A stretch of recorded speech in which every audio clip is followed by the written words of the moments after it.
Olá pessoal, vamos dar continuidade à nossa aula de língua portuguesa do terceiro ano. Na última aula, vimos algumas dicas de como compreender uma questão contextualizada de língua portuguesa. Hoje, vamos dar continuidade com algumas dicas para interpretar questões contextualizadas de língua portuguesa. Então, vamos relembrar a diferença entre compreender e interpretar. As questões do Enem ou qualquer outro concurso é composta de texto. Todo texto tem o objetivo de transmitir uma mensagem. Nós podemos classificar em dois estágios o entendimento de um texto: o simples, superficial, que é o texto que ao ler já conseguimos entender o que chamamos de compreensão. Quando se lê o texto e entende a mensagem rapidamente, significa que compreendeu o texto.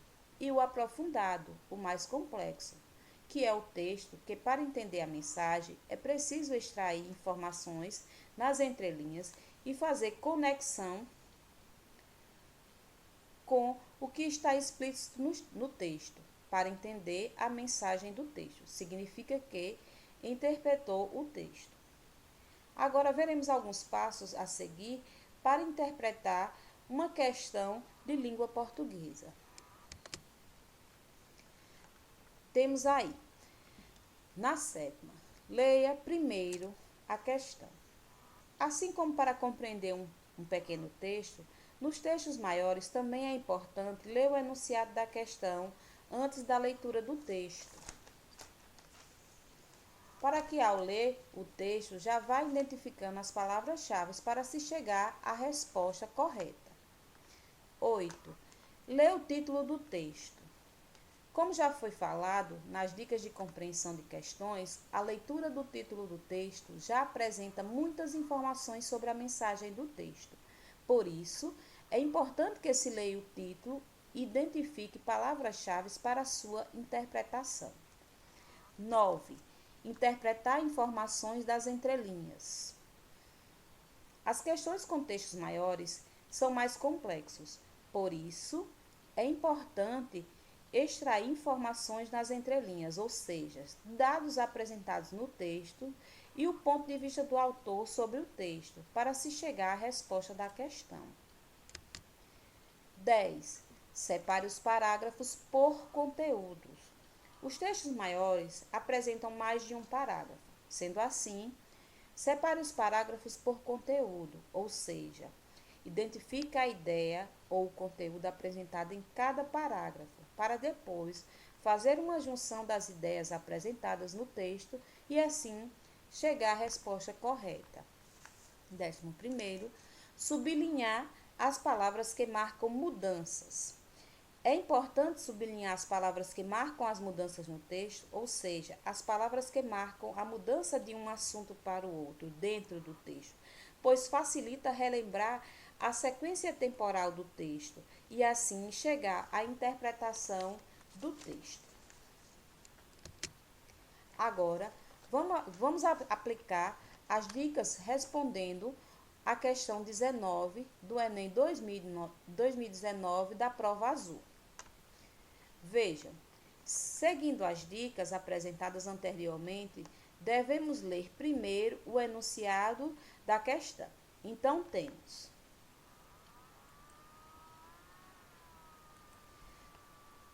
sobre o compartilhamento parental excessivo em mídias sociais, o texto destaca como impacto.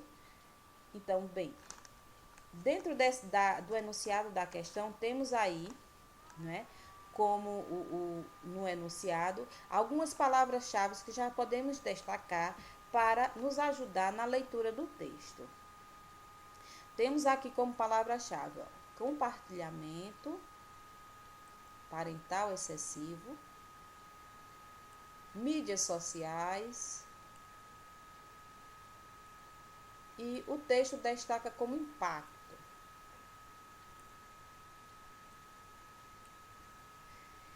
Então, agora vamos para a leitura do texto.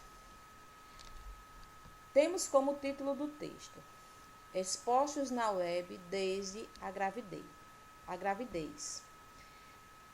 Vejam, então, No título do texto, ele já vem trazendo algumas palavras-chave.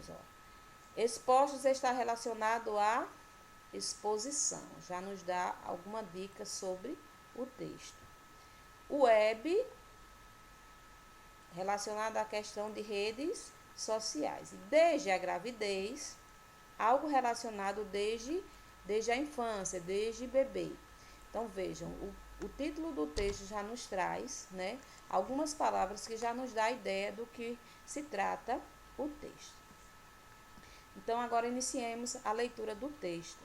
Lembrando que agora temos que observar as informações das entrelinhas, bem como separar os conteúdos por parágrafo e sublinhar as palavras que facilitam a sequência temporal desse texto.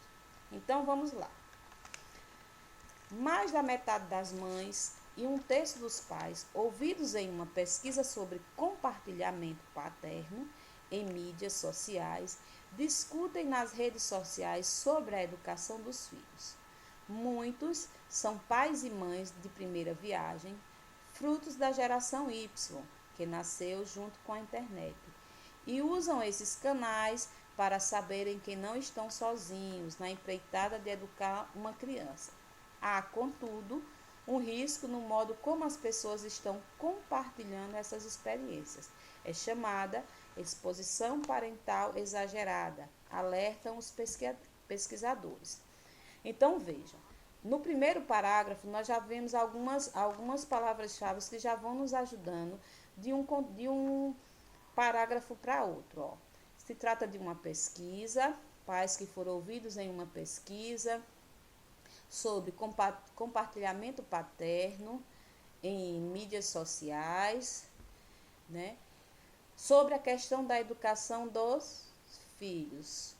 Então, fala também da questão dos pais que vieram de uma geração, frutos de uma geração Y, que significa que nasceu junto com a internet, e utilizam-se desses canais para muitas vezes educar os filhos, educar uma criança.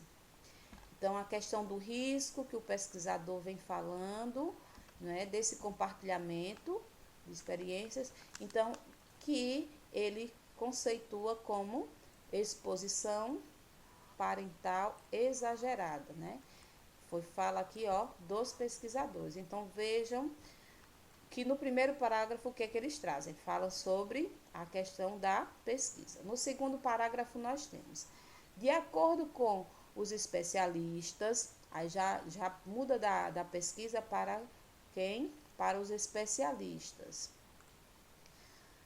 No assunto, se você compartilha uma foto ou um vídeo do seu filho pequeno fazendo algo ridículo por achar engraçadinho, quando a criança tiver seus 11, 12 anos, pode se sentir constrangida. A autoconsciência vem com a idade. Então, a questão do segundo parágrafo já vem falando de que? Sobre a questão do que acham os especialistas sobre a questão da exposição dos filhos pequenos e qual a consequência disso deles ao crescer, né? Então, quando a criança já estiver aqui, ó, entre 11 e 12 anos, pode se sentir constrangido. Então, questão do constrangimento aqui e da autoconsciência, né, pela idade. Aí no terceiro parágrafo nós temos: a exibição da privacidade dos filhos começa a assumir uma característica de linha do tempo e eles não participaram da aprovação ou recusa quanto à veiculação desses conteúdos. Assim, quando a criança cresce, sua privacidade pode já estar violada. Então, no terceiro parágrafo, ele já vem trazendo algumas consequências que podem acontecer, né, quando essas crianças começam a tomar consciência sobre essa exibição. Então, temos aqui a questão da exibição da privacidade dos filhos, né, essa linha do tempo, né, que o filho ele não diz se sim ou se não, se aprova ou recusa, porque é uma atitude tomada pelos pais, né? E vem a questão da sua privacidade, que pode já estar violada. Então, a partir da leitura do texto, nós já traçamos algumas palavras-chave, vimos as mudanças que acontecem, né? Que é a dica que foi dita sobre a questão do que vem trazendo em cada parágrafo, o conteúdo que cada parágrafo vem trazendo. Então, o primeiro fala sobre a pesquisa realizada, o segundo traz sobre o que os especialistas acham sobre essa exposição, e no terceiro parágrafo, as consequências que podem acontecer com essas crianças que são expostas desde muito cedo. Então, veja, nós temos 3 parágrafos que cada um traz um conteúdo, uma ideia que traz que se reflete na mensagem do texto. Então, agora vamos partir para a questão, né, voltando a ler o enunciado. No enunciado ele pede que qual é o texto destaca como impacto o que, né, sobre quem, sobre a questão do compartilhamento parental excessivo em mídias sociais. O que se destaca aí nesse texto? Então, vamos para as alternativas. Nas alternativas nós temos, na letra a interferência das novas tecnologias na comunicação entre pais e filhos. A interferência de novas tecnologias. No texto não se fala sobre interferência sobre as novas tecnologias. Na letra B, desatentação dos pais em relação ao comportamento dos filhos. O texto também não fala sobre essa desatentação sobre o comportamento desses filhos na internet.